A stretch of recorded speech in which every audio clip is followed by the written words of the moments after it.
Baik, kita lanjutkan lagi untuk praktikum kita untuk belajar Java. Kita sekarang akan membahas tentang objek. Bahasa pemrograman Java dikenal sebagai bahasa pemrograman berorientasi objek. Nah, apa itu sebenarnya objek? Objek adalah data yang berisi field, ya, properti atau atribut, dan metode atau function. Itu adalah objek. Ya, jadi objek di dalamnya ada properti, ada atau biasa disebut field ya, dan juga metode. Nah, semua data yang bukan primitif di Java itu adalah objek. Ya, oleh karena itu, Java disebut dengan bahasa pemrograman berorientasi objek. Ya, kecuali data primitif. Data primitif itu yang int, boolean, yang bool, gitu. Yang kecil-kecil yang kemarin kita buat, kita coba ya di praktikum sebelumnya. Kecuali string. Kalau string itu adalah tipe data objek. Ya. Dan string memiliki karakteristik yang unik yang nanti kita akan bahas selanjutnya ya untuk string. Nah, kemudian kelas. Apa itu kelas? Kita sering sudah membicarakan, sudah membahas tentang objek dan kelas. Nah, kelas adalah cetakan untuk membuat objek. Ya. Jadi blueprintnya lah istilahnya, atau kerangkanya. Ya, kelas itu apa namanya, cetakannya, boleh dibilang seperti itu ya. Jadi kelas berisikan deklarasi semua properti dan function yang dimiliki oleh objek yang akan dibuat menggunakan kelas yang bersangkutan. Jadi objek itu adalah instansiasi atau hasil dari instansiasi sebuah kelas. Dan kelas itu bisa membuat objek yang banyak sekali. Jadi kita bisa membuat objek dari turunan kelas itu yang tanpa batas, banyak sekali ya. Selama kita memang menginginkan objek dari kelas yang kita maksudkan. Ya. Nah, ini kalau saya buat analogi, kelas itu adalah cetakan kue, misalnya ya. Kemudian objek itu hasilnya. Jadi dalam cetakan itu kita ada namanya, nah, itu propertinya, kemudian warna sebagai variabel properti. Dan misalnya metodenya, bisa ngapain aja sih nanti objek yang kita buat dari cetakan ini, gitu ya. Nah, kemudian kita ibaratnya ini cetakannya ya, objek adalah hasilnya. Hasilnya bisa bermacam-macam sesuai dengan parameter atau properti yang kita masukkan ke dalam objek baru tersebut. Nah, kita lihat seperti ini ya, analoginya, kalau cetakan kue, kemudian bisa membuat kue dengan beraneka ragam. Tetapi propertinya, misalnya ya kita buat hal yang unik dari kelas tersebut. Nah, objeknya mengikuti kelasnya. Jadi apa yang di set, apa yang diatur di dalam kelas, dia akan otomatis diwariskan kepada objek hasil bentukan dari kelasnya. Ya, jadi bisa difahami ya tentang pengertian kelas dan objek. Oke. Kemudian bagaimana cara membuat kelas? Yang membuat kelas di dalam Java cukup kita definisikan menggunakan kata kunci kelas. Ya, kemudian cara menamakannya atau memberi nama dengan format camel case tanpa spasi ya. Camel case itu seperti yang sudah kita bahas sebelumnya, kalau terdiri dari satu kata berarti huruf depannya huruf kecil. Kalau dua kata berarti kata di huruf pertama adalah huruf kecil, kemudian kata di huruf kedua menggunakan huruf besar dan tanpa spasi. Sekarang silahkan dicoba buka NetBeans-nya. Ya, kita akan buat project baru ya. Kita buat project baru saja. Saya buat project baru. Nah, kemudian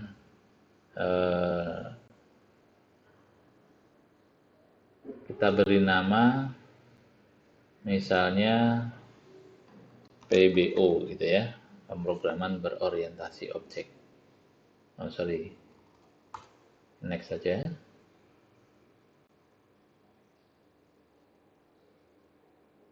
sorry, kita ulang lagi. Kita buat project.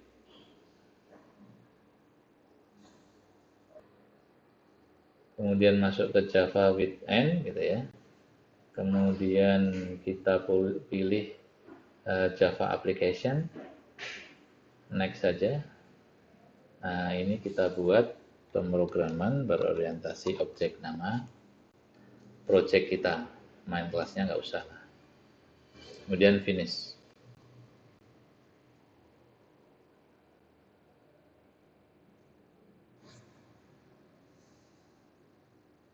Sudah ya. Nah, kita seperti biasa kita buat di sini sebuah kelas.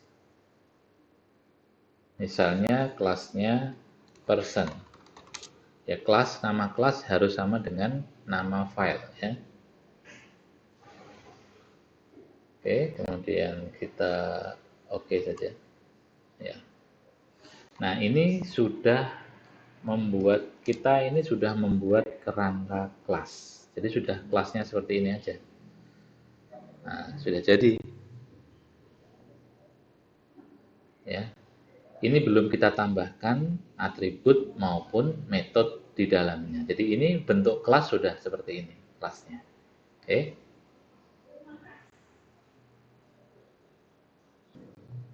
Nah, sekarang kita kembali ke slide.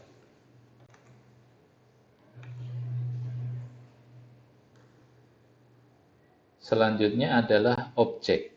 Ya. Objek adalah hasil instansiasi dari sebuah kelas. Jadi perwujudan dari kelas disebut dengan objek.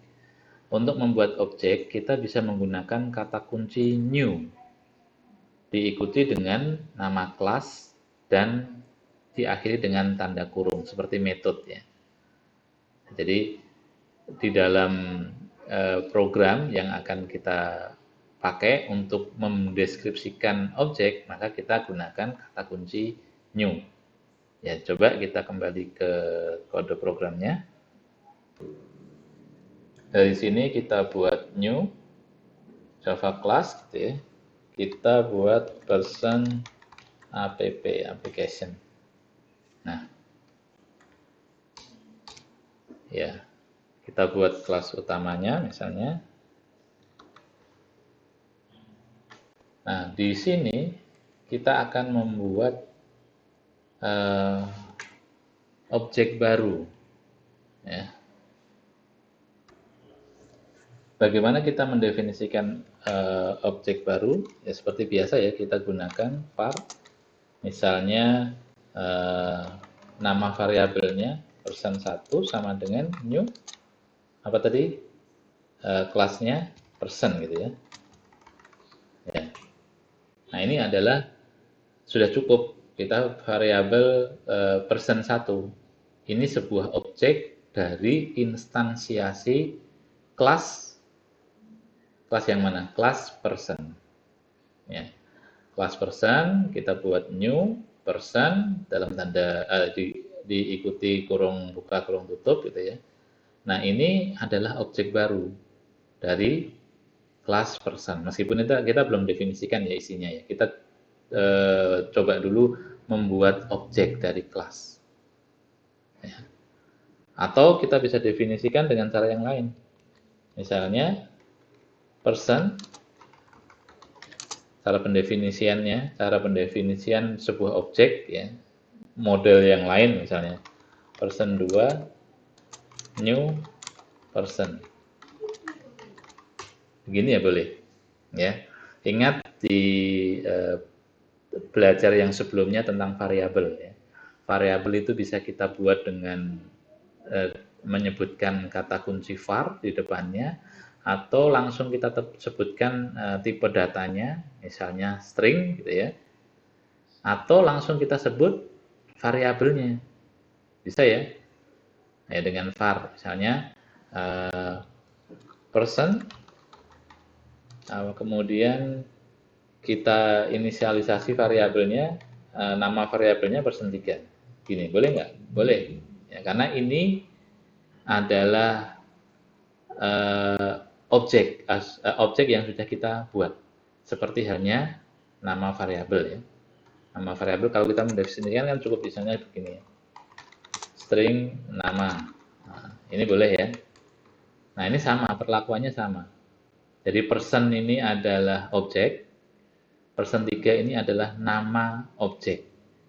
Seperti ini. String adalah tipe data objek, nama ini adalah nama variabel string. Sama seperti ini ya.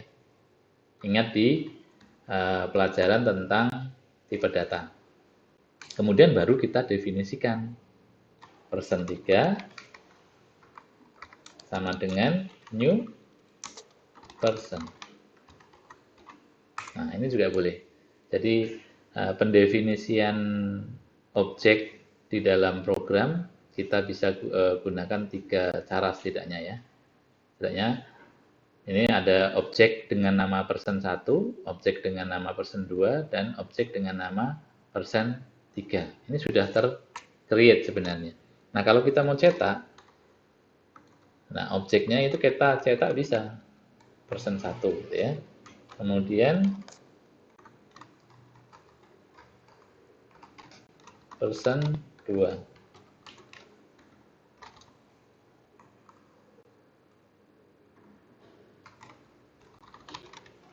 Person 3. Nah, hasilnya seperti apa? Ini hasilnya memang tidak enak ya, tidak bisa kita baca nanti. Nah, ini kita sebut nanti dengan variabel memori. Jadi yang membedakan antara person 1, person 2, dan person 3. Ya, perhatikan bahwa person ini adalah kelasnya. Ya. Ini adalah objek person 1, ini objek person 2, ini objek person 3. Ini lebih cenderung ke alamat memori ya. Alamat memori komputer untuk mendefinisikan, untuk menampung objek yang sudah kita buat. Ya, jadi dari kelas person, gitu ya. Nah ini untuk membuat objek, ya.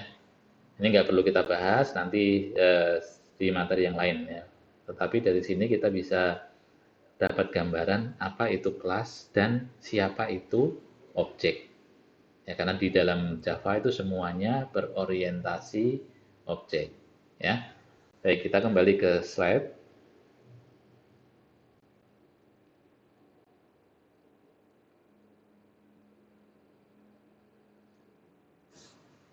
Selanjutnya field. Ya. Field atau property atau biasa disebut juga dengan atribut adalah data yang bisa kita sisipkan di dalam objek. Ya, seperti tadi ya, seperti kue, kita bisa kasih nama di situ. Nah, untuk memberikan nama, maka perlu kita buat variabel di dalam objeknya ya. Dalam objeknya kita perlu sisipkan variabel nama.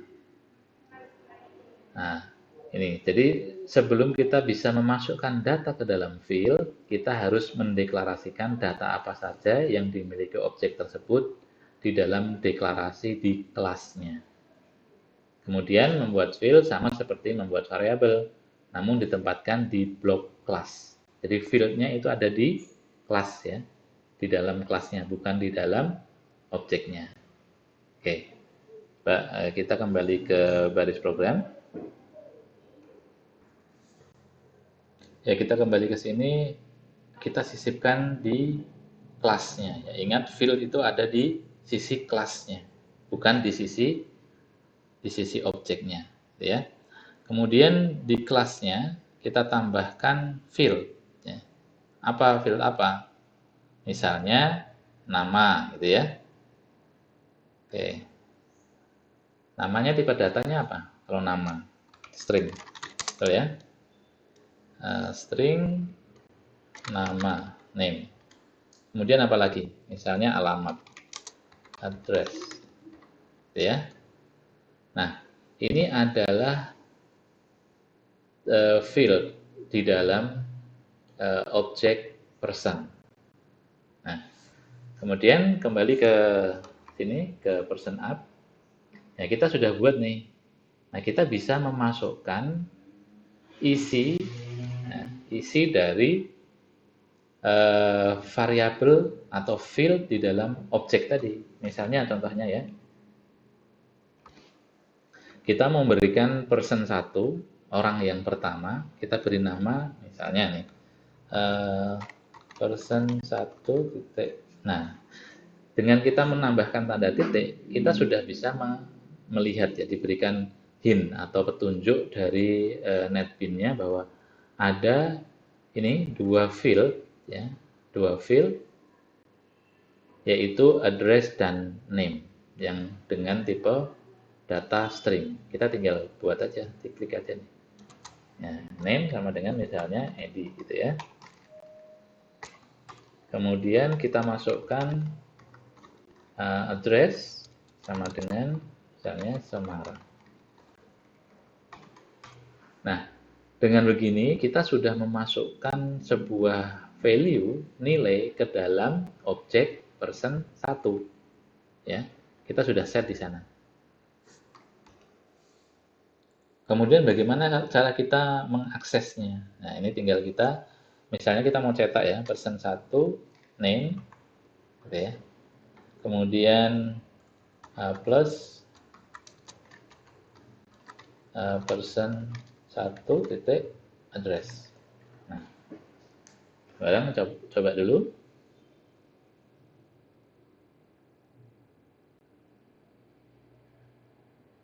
Oh sorry, ini jadi 0 ya, nggak ada ya addressnya karena saya ini person 2. Jadi ini harusnya person 1 gitu ya. Oke, sekarang kita run.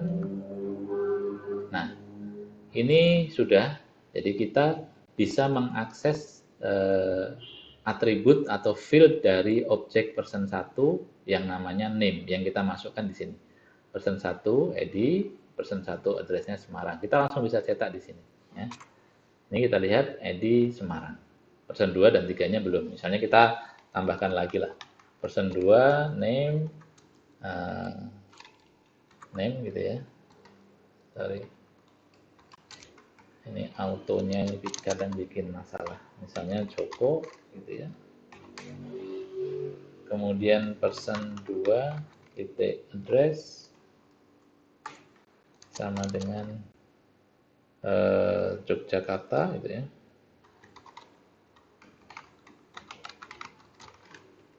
Kemudian kita tambahkan name-nya Ridwan,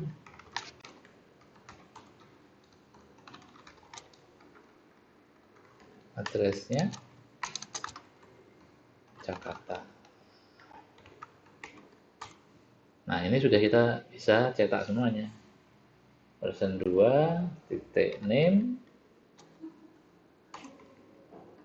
Oke, saya biar cepat ya. Ini name aja lah. Kita ambil name-nya aja. Nah, kita sudah bisa mengisi variabel di dalam objek. Oke. Gitu ya. Kita kembali ke slide. Nah, memanipulasi field. Ya, field yang ada di objek kita bisa manipulasi. Contohnya tadi ya. Jadi fieldnya sudah melekat. Kita taruh fieldnya di kelas, kemudian semua objeknya akan memiliki field tersebut. Nah, isinya kita masukkan ke masing-masing objek. Gitu ya. Di masing-masing. Tadi contohnya kalau di kue ya, kita buat kuenya misalnya bentuk bunga. Maka nanti cetakannya bentuk bunga. Semua hasil kuenya akan berbentuk bunga. Yang kita ubah cetakannya saja. Tetapi ada misalnya variabel yang kita mau tidak bisa dirubah. Ya, kita bisa tambahkan kata final. Yang tadi kita tidak bisa mengubah data pada field-nya. Ya, sama caranya untuk mengubah nilainya dengan seperti variabel titik ini. Oke ya. Jadi ini tadi sudah kita contohkan, kecuali final. Misalnya, finalnya kita tambahkan di sini. Jadi misalnya di kelasnya kita tambahkan final string, ya, tipe datanya string, misalnya country. Ini khusus orang Indonesia, misalnya gini. Kita kasih nilai Indonesia. Ya. Kalau final harus kita kasih nilai ya. Kalau nggak kasih nilai berarti kosong nanti. Percuma kita kasih variabel tapi apa namanya nggak ada nilainya. Jadi kalau final itu sudah ada nilainya di dalam variabel tersebut. Konstanta lah. Nilainya tetap. Kalau ini kita tambahkan di sini misalnya person 1 otomatis punya ya country ya. Jadi ini yang membedakan ya. Jadi tadi di kelas kita tambahkan sebuah variabel atau sebuah data di sini, sebuah properti, maka di sini otomatis person 1 punya. Nanti person 2 juga otomatis punya. Misalnya di sini person 2 dia juga otomatis, oh ini karena dia error ya. Ini pasti error kan, karena nggak mungkin kita isi. Misalnya ini Jepang gitu ya. Maka akan dilaporkan sebagai sebuah kesalahan. Nih, kesalahannya cannot assign a value to final variable country. Karena variabel country-nya final, jadi nggak bisa kita ubah di sini. Gitu ya. Yang mau saya tunjukkan adalah dia otomatis punya properti yang baru yang kita ubah di kelasnya. Ini pasti kita salah. Nah, seperti ini ya. Jadi ini untuk mengubah variabel final. Kemudian kembali ke slide. Nah, tadi. Berikutnya di dalam sebuah kelas kita bisa menambahkan metode. Nah, apa itu metode? Ya, jadi selain field kita juga bisa menambahkan metode ke dalam sebuah objek. Tapi yang kita tambahkan adalah di kelasnya ya. Objek itu hanya instansiasinya. Ya, cara mendeklarasikan metode di dalam blok kelas. Ya, sama seperti metode biasanya, kita juga bisa mengembalikan nilai return di dalam metodenya. Kemudian ada parameternya, kemudian bisa juga metode overloading dan sebagainya. Ya, untuk mengakses metode kita bisa menggunakan tanda titik diikuti dengan nama metodenya. Ya, seperti mengakses field. Ya, ini sama dengan materi yang sebelumnya tentang metode ya, cara membuat metode sama lah. Kalau yang kemarin kita include-kan, ya kita sudah membuat objek di dalam main program gitu ya, kita buat di situ, metodenya kita panggil di situ. Nah, sekarang kita buat metodenya di dalam kelas, gitu ya, jadi dipisah, nggak di program utama. Tujuannya kalau kita mau edit, mau ini lebih terstruktur, lebih enak, karena di kelas yang terpisah. Oke, gitu ya. Nah, sekarang perhatikan kita menambahkan metode di dalam kelas gitu ya. Misalnya kita gunakan sama seperti waktu kita membuat metode yang di langsung ya, di biasa itu ya. Public void misalnya say hello. Gitu ya. Kemudian kita cetak hi, namanya siapa? Name. Oke, ini kasih parameter, berarti parameternya string. Nah, ini nanti akan jadi rancu ya, misalnya kita kasih nama name juga. Ini kan ada fungsi yang berbeda, misalnya ini kita kasih nama apa ya, hello name atau parameter name.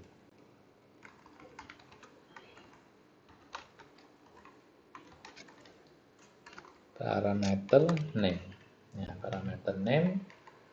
Kemudian hi, misalnya name, hi param name,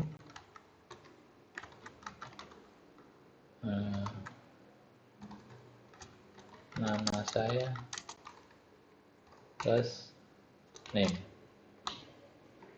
ya. Nah, coba kita jalankan dulu, kita coba di sini, misalnya person 1.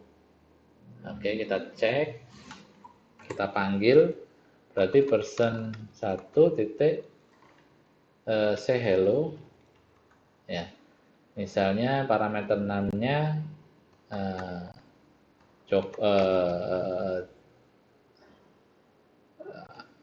Anas gitu ya. Nah, apa yang akan muncul di sini nanti? Hai Anas, nama saya Edi. Nah, say hello kepada Anas gitu ya. Berarti person 1 namanya Edi. Nah, kemudian mengucapkan hello kepada siapa? Kepada Anas. Jadi nanti munculnya, hey Anas, nama saya Edi. Ya, ini memasukkan parameter ke dalam kelas yang kita buat tadi. Jadi semuanya nanti sudah punya metode say hello.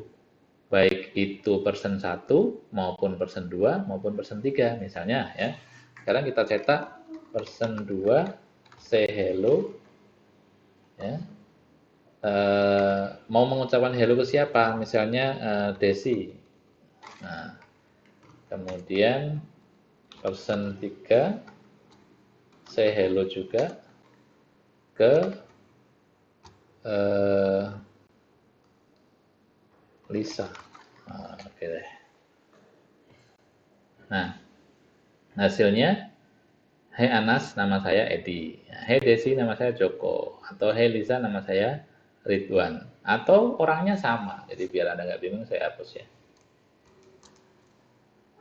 Ini misalnya orangnya sama berarti Anas. Sama-sama Anas misalnya. Nah, ini kan orang 1, orang 2, orang 3. Kita run. Nah, hey Anas, nama saya Edi. Hey Anas, nama saya Joko. Hey Anas, nama saya Ridwan. Padahal kita mengakses di kelas turunan atau di objek yang berbeda dari kelas yang sama. Nah, itu fungsinya ya. Fungsinya kita sebutkan variabel-variabel di dalam kelas utamanya, yaitu di kelas personnya. Oke. Jadi itu ya, membuat kelas dan objek. Saya rasa nggak terlalu sulit, kita sama dengan materi yang sebelumnya. Baik, itu saja untuk objek dan kelas. Kita ketemu di materi yang berikutnya.